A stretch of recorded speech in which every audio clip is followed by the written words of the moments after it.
こんにちは、作曲家の夏見るいです。私は海外のドラマやアニメ、ゲーム BGM を作っている作曲家なんですが、今日は私がプロになるために一体いくら使ってきたのかというのを計算していきたいと思います。作曲家になろうとした時に金銭的なハードルってどれぐらい高いんだろうっていうのを今日は調べていきたいと思います。私は普通の工業大学を出ていて、ちっちゃい頃から音楽で生きていこうみたいに思ってたわけじゃないんですけど、今仕事するにあたって幼少期のこの経験は確実に影響があったなみたいなものを足していこうと思います。なんか回収率を考えるとあんまり計算したくないなっていうのがあるんですけど、お金の計算が私結構好きなので今日は楽しみです。作曲家になりたい人はもちろん、全然関係ない仕事でも自分の職業とどっちの方が金銭的にハードル高いのかなみたいなのを比べながら見ていただけたら嬉しいです。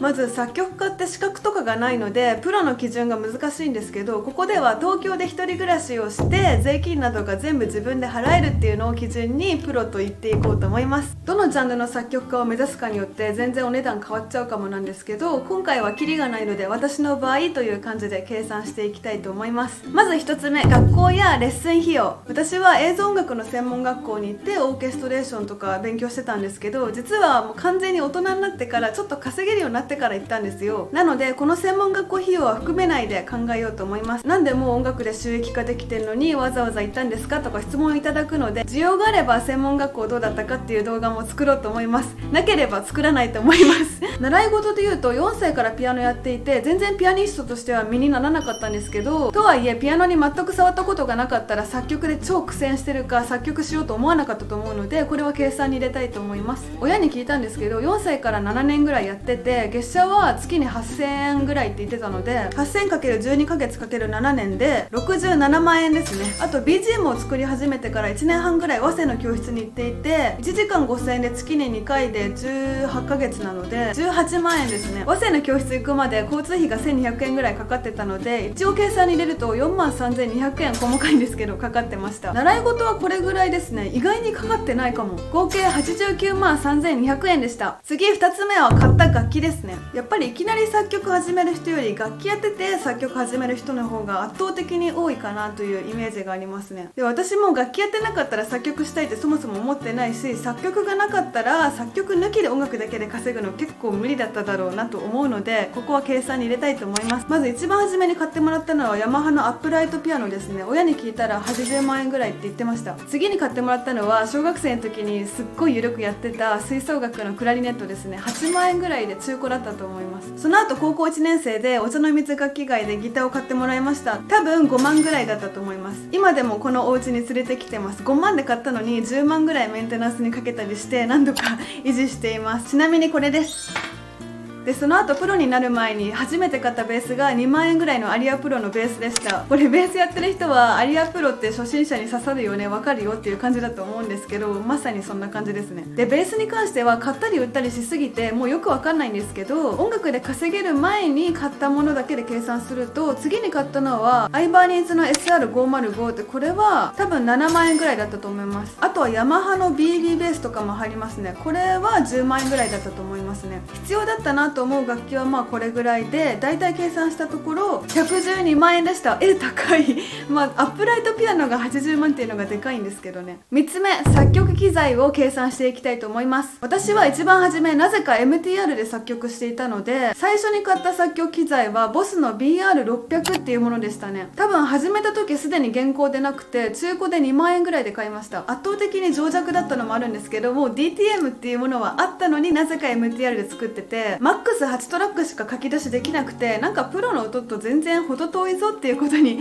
気づいてからやっと DTM に移行しました。10代の頃は堅くなにこれで作ってて、お金がなかったっていうのもあるんですけど、だけどさすがにプロの音とかけ離れてるし、なんか8トラックでしか書き出しができなかったし、限界だぞと思ってから DTM 始めました。で DTM をいよいよ始めようってなるんですけど、どんなパソコンがいいか分からなかったので4万ぐらいの Windows のパソコンを買った気がします。っていうかもともとあったのかな。で DTM の知識ゼロだったんですけど、当時ビジュアル系やってた先輩かなんかがキューベース5を上げるよみたいな感じでキューベース5を私のパソコンに入れてくれて、これって今思えば完全にアウトな気がするんですけど、キューベース5を予算ゼロで使ってました。でそのうち PC も限界来たし DTM 自分のライセンスで買わなきゃダメじゃんってことに気づいてからはロジックに移行しました。ここで MacBook Pro 30万ぐらいのものとロジック Pro 2万4000円で買いました。初めお金ないから中古ばっかなんですけど、中野ブロードウェイで中古で買った1万円ぐらいのローランドの UA25EX っていうオーディオインターフェースを使ってました。で2発で3万ぐらいのモニタースピーカーを買って、モニターヘッドホンは定番のソニーの MDR900ST ってやつを使ってました。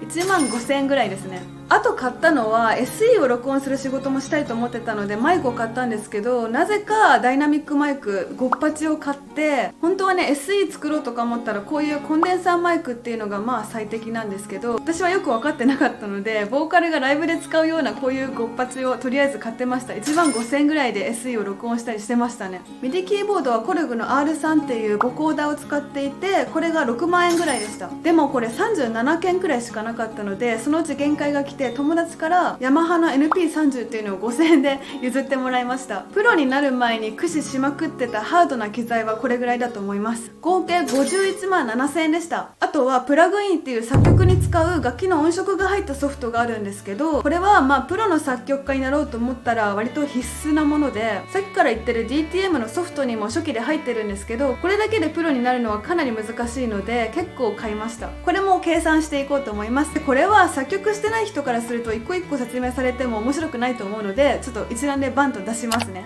ドラム音源とかバイオリン音源とかボーカロイドとか民族音源が入ってるやつとかシンセサイザーとか、もう本当にいろんなラインナップなんですけど、まあ作曲家からすると定番中の定番かなっていうようなラインナップです。プロになる前に使ってたプラグインの総額はおおよそ31万円でした。結構ざっくりしてるので抜けちゃってるやつもまああるとは思うんですけど、こんなもんですかね。早速結論ですが、私がプロになるまでにかかった総額は見なきゃわかんない、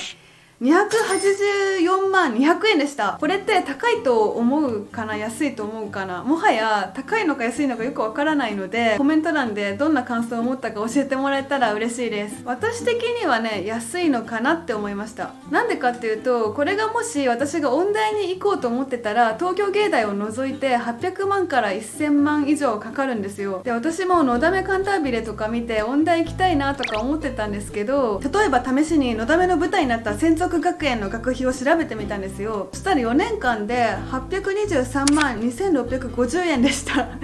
やっぱ高いよね。目指す作曲家のジャンルによっては音大行った方がいいとは思うんですけど、それを考えると作曲で生計を立てているたくさんの作曲家たちの中では私は安い方なのかなっていう感想です。大人になってからプロ目指すにしてもどれぐらいの軍資金が必要なのかとか、やっぱり考えなきゃいけないのが現実だと思うので、私のこの結果が何かの参考になってくれたら嬉しいなって思います。284万ってことはだいたいまあ300万か、結構リアルな数字ですよね。このチャンネルの視聴者さんは26歳以上がほとんどなので、今お付きになってる仕事に就くまでの費用と比べて私がどうだったかちょっと教えてもらえたら嬉しいです。で薬剤師とかも6年生大学に行かなきゃなれなかったりするからそこそこかかりますよね。まあでも薬剤師とかは回収できる目処が立ってるからいいけど、私みたいな仕事は回収できないかもしれないっていうリスクを考えるとまあ全然違うのかなとは思いますけど、この動画が興味深いと思ってくれたらいいね、チャンネル登録よろしくお願いします。これからも語り動画とか機材紹介とかたまにロケとか作曲の動画上げていきますので、よかったらチャンネル登録して次の動画をお待ちください。また次の動画でお会いしましょう。またねー。